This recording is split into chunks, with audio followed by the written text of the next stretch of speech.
Funny story about me. When I was in college, I actually did really well in my tax courses. But for some reason, the way things evolved, I never wound up doing taxes professionally. I always found I was drawn more to the financial accounting and bookkeeping and high-level CFO type stuff, the strategic analysis that I love to do. However, preparing taxes, of course, is very much tangent and appropriate for what I do actually do in my career. When it came time to decide how I might outline a tax engagement in Smartsheet, though, because I don't have a lot of specific experience in this area, and I'm willing to recognize that, I went into our Facebook group, Accountants, Bookkeepers, and Business Owners, and I posted a simple question there. And I knew I'd get a lot of really helpful answers.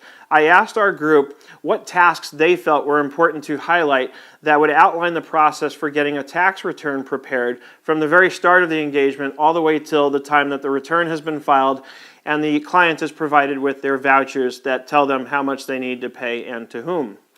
And I certainly did get the kind of response I had expected and beyond. So we're going to take a look at how to set up a tax prep engagement in Smartsheet using very real-life use cases based on the feedback that I got from the members of our very own group, Accountants, Bookkeepers, and Business Owners. I'm very excited to show you this because I think you're going to find that Smartsheet lends itself very well to a tax engagement just as it did to an accounting or bookkeeping engagement. And I can't wait, so let's get right into this.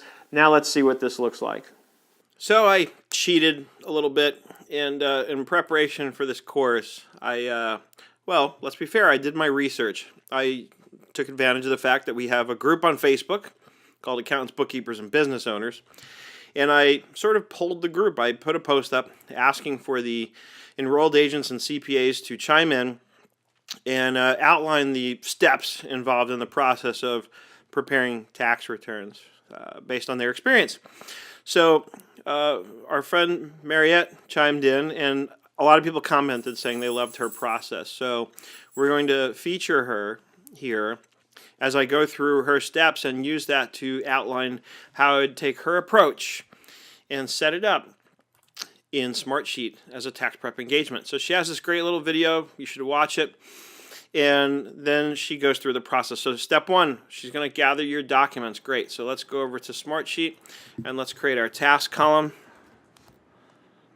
We'll just call it task this time for this purpose. So and remember, this is going to be top down. So we're going to start at the end. Let's leave some space in here and we'll say gather documents.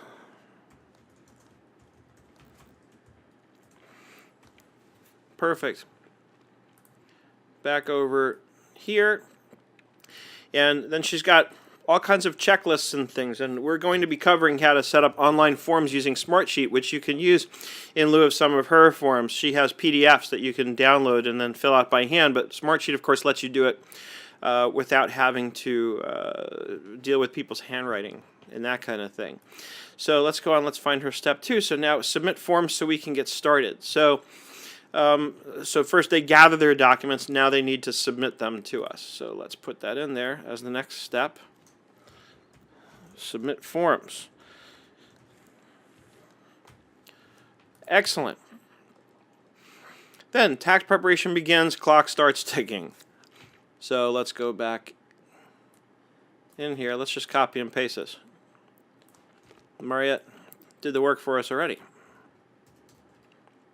Tax preparation begins. Let's widen that up. Review, finalize, and approve. Pretty simple so far. Pay, sign, and deliver. Fifth step. Great. Now, of course, we can expand on these, right? And let's get rid of the extra rows now.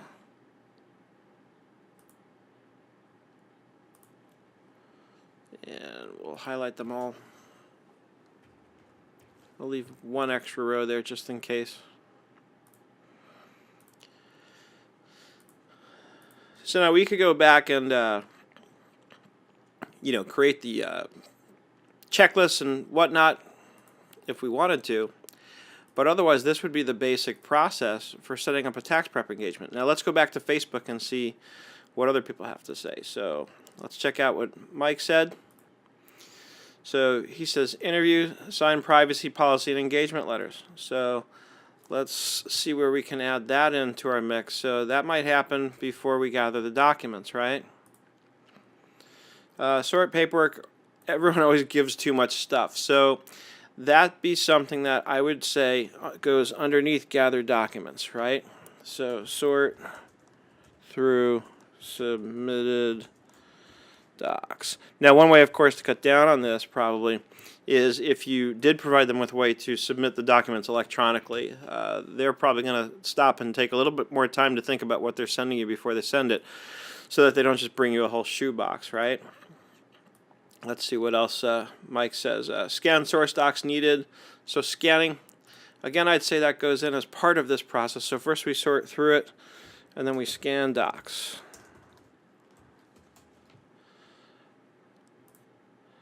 Let's go back here. Where am I? Scan docs. Then we have the data entry. I know she covered that. Then send the bill to the client to let them know the return is complete.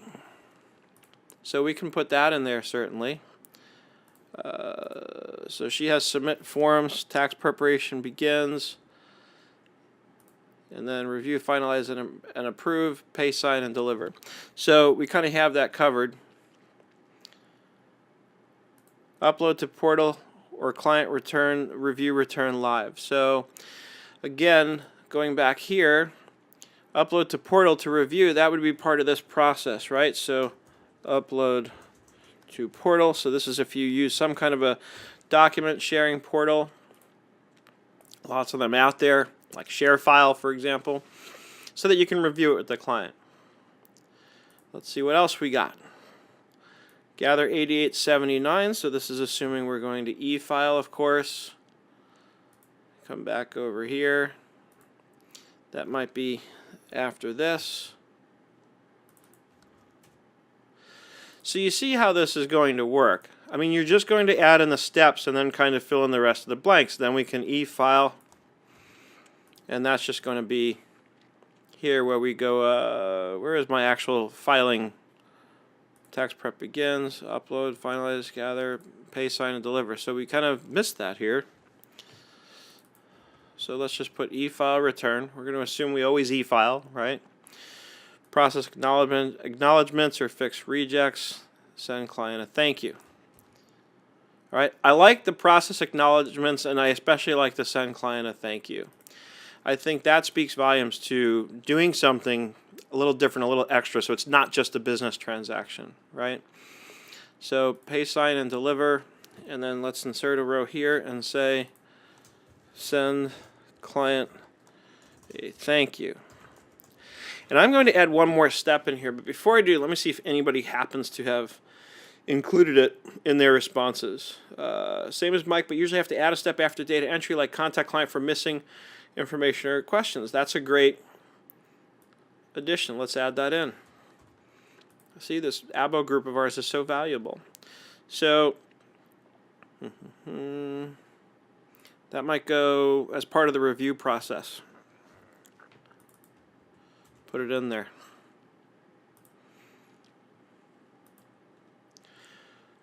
All right, so people chiming in saying they like Mariette's process. Everybody loves her setup. What else did we get? Laura. Obtain prior year return. Yep, everybody that I've ever worked with, the first thing they ask me for is actually the last 3 years. So that would be part of gathered documents, right? And this needs to go, that's beforehand, so let's go in here. But it's good to be specific about what it is that you want to gather, right? So we got like an overview, but now we're drilling in and getting more detailed about it, right? So we're scanning docs, but what docs do we need? We need W-2s, we need any 1099s they received, and so you're going to want to list that so that you can list it for the client. Let's see, what else? Obtain signed engagement letter. I think we got that part covered. So now this is pay, sign, and deliver on the return itself. So where in this process are we getting paid by the client? We have this, interview, sign, privacy policy, and engagement letter. So we got that covered there. And I would add in get retainer.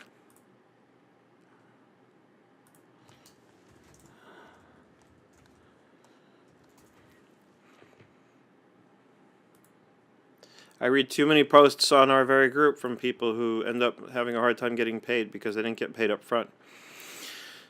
Inquires to anomalies, prepare the returns, print PDF, upload, obtain e-file authorizations. That was the 8879s. Obtain signed engagement letter, 1040. I would do that back up here. E-file and so on. I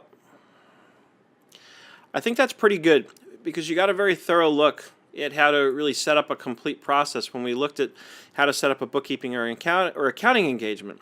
So this is what a tax prep engagement might look like. And then, of course, you're going to establish dates here because we want to manage this like a project, and we want to say for a given client, here's the timeline, here's when I need this stuff by. And we say to the client, you want to not file an extension, then I need the information by the end of January so I have time to prepare your returns. And I've seen a lot of people where they set a cutoff date and they say, if I don't receive your information by February 15th, then I'm filing an extension for you because it means I won't have the time ahead of all the other ones who did get me their stuff on time. A lot of times that's a way to motivate your clients to get you the stuff that you need in order to do the job. If they don't want to file an extension, great. Be timely about getting me the information I need.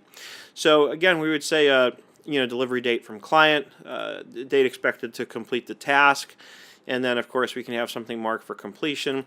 And this might be an example of an engagement where I might use some symbols here, right? So priority star or flag it. So if there's something we're missing, if I start detailing all the actual different documents that I might want to or need to get from the client, which is something I would definitely do. I definitely expand on this and list all the documents so that, because I forget. I know that when I'm trying to gather my own documents to submit to the CPA who does my tax returns, I forget what things to look for, even though I might have received it. Of course, these days I'm much more careful about scanning it right away and putting it in one place so that when the time comes I know where to go, but it wasn't always like that. I wasn't always so organized. So this is the process that I would go through, and then just establish what things you want to track about each of these tasks and do what you've seen. Go through each of these different types of things. Let's use a checkbox to establish that an item has been received, maybe, right? So item received. And it doesn't have to be a checkbox. Maybe you want to do that as a date, so you can indicate the date you actually received it, so that if a client comes back to you later and says, I got you the stuff on time, you can look back and say, well, no, this is the date that you actually got me the materials. And this way you don't have to worry about those kinds of discrepancies, right? So you might want to do item received instead of a checkbox, so you could, or a date rather, instead of a checkbox for item received, so that you can be specific about when you got the documents, right? So we can say item received or completed. Because in the case of getting a document, that's what the date is all about. Item received or completed. And in the case of things like this, we can just put in the date that the forms were submitted, the date that the tax prep actually begun. And then we can put, well, this is the completed date. We can put a start date. It may not apply here. So from here, it's just a matter of deciding what you want to track and then using the options that you have available to you in terms of how to track it. And that, my friends, is how you would use Smartsheet to lay out the project for a tax prep engagement. Now, if you happen to jump straight to this because you're a tax prep pro, then I strongly encourage you to go back a few lessons and look at the one we did, and I'll show it to you in case you haven't already seen it, on how to set up a bookkeeping or accounting engagement.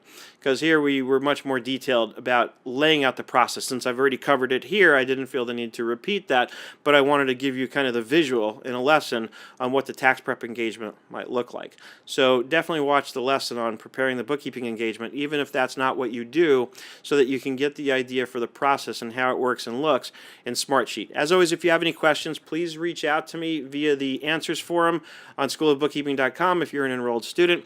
If not, then take advantage of one of the public forums that are available to you, such as the Facebook group that I just showed you that post from, and post your questions there, and I'll be happy to get in there and answer them as quickly as I can. As always, I hope you got something out of this, and I look forward to seeing you in the next lesson.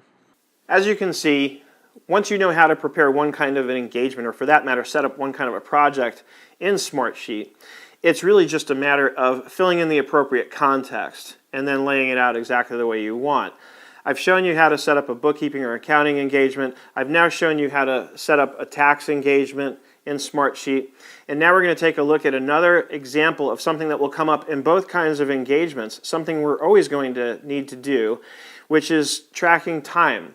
So Smartsheet lends itself well to creating something that will allow you to track people's time so that once you've assigned a task to somebody and then they come in to actually perform it, they can let you know in a similar collaborative space what they did, which task they did it on, how long they spent, and from there, of course, you can figure out what it cost you and, if applicable, how much to charge the client.